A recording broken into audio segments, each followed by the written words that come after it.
ఎప్పటిలాగే ఈరోజు కూడా మీకు ఒక మంచి కథ చెప్తాను. పదండి కథలోకి వెళ్దాం. అనగనగా ఒక అడవిలో ఒక పెద్ద మజ్జి చెట్టు. ఆ చెట్టు మీద ఎన్నో పక్షులు నివసిస్తున్నాయి. అందులో ఒక కాకి కూడా ఉంది. దాని పేరు తార. ఒకరోజు తెల్లవారుజామున ఒక వేటగాడు అడవిలో నూకలు చల్లి దానిపై వలపన్ని కొంత దూరంలో దాక్కుని చూస్తూ ఉన్నాడు.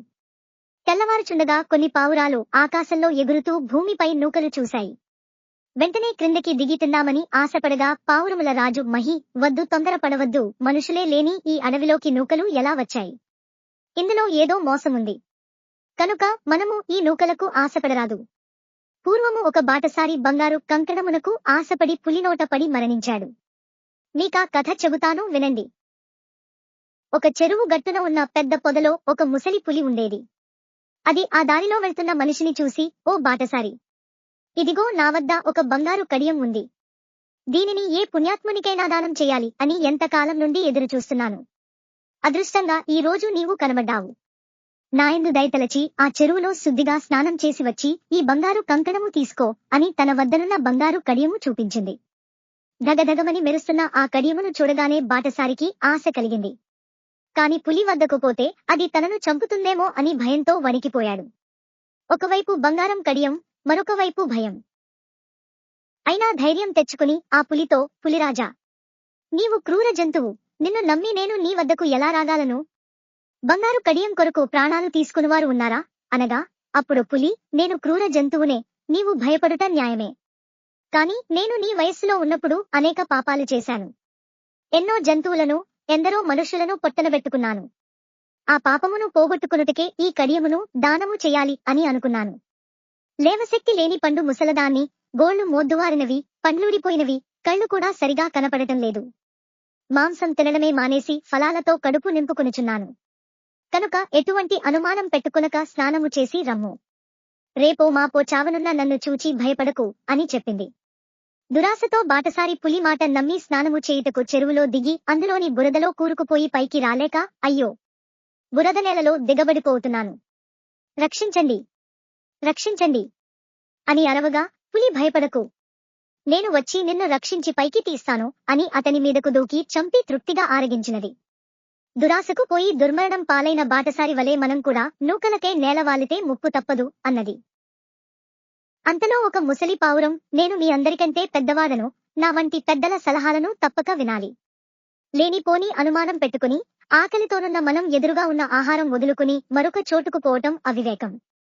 మహి అనుమానం మనకు తెలియదా? అందరం కిందకు దిగి నూకలు తిందాం రండి అని ఆ పావురం నేలవాలింది. ఆకలితో ఉన్న మిగతా పావురములన్నీ కూడా నెలవాలి వలలో చిక్కుకున్నవి. పావురములు మహి మాటలు విననందుకు విచారించి ముసలి పావురమును తిట్టసాగినవి. మహి పావురములతో, మిత్రులారా, మీరు ఇతనిని దూషించినందువల్ల ప్రయోజనం లేదు, తనకు తోచినది చెప్పాడు. అప్పుడు మన బుద్ధులేమైనవి? ఆకలికి ఆగలేక ఆశకు పోయినాము, ఇప్పుడు ఎలా తప్పించుకోవాలని ఆలోచించుకోవాలి గాని మనలో మనము కీచులాడుకున్న ప్రయోజనం లేదు. అదిగో వేటగాడు వస్తున్నాడు, నాకొక ఉపాయం ఉంది. ఐకమత్యమునకు మించిన బలం మరొకటి లేదు. మనమందరం కలిసి ఒక్కసారిగా పైకెగిరినచో వల కూడా మన వెంటే వస్తుంది. అందుకని ఒక్కసారిగా పైకి ఎగురుదాం అని మహి చెప్పగా, అతని ఉపాయముకు సంతోషించి ఒక్కసారిగా పైకి ఎగిరినవి. ఆ పావురాలతో పాటు వల కూడా పైకి లేచింది. వలలో పైకెగిరిన పావురాలను చూచి వేటగాడు ఎంతో ఆశ్చర్యపోయాడు. పావురాళ్లు చిక్కకపోయినా పర్వాలేదు, తన జీవనాధారమైన వలైనా దొరుకుతుందేమో అని అతడు ఆ పావురములు పరిగెత్తిన దిక్కుగా కొంత దూరం వెళ్లి ఇక వానిని వెంబడించలేక నిరాశతో ఇంటి దారి పట్టాడు. ఈ వింత చూస్తున్న తార అనే కాకి పావురములు ఏమి చేయునో, వల నుండి ఎలా తప్పించుకునునో చూద్దామని వాని వెంట ఎగురుతూ వెళ్ళింది.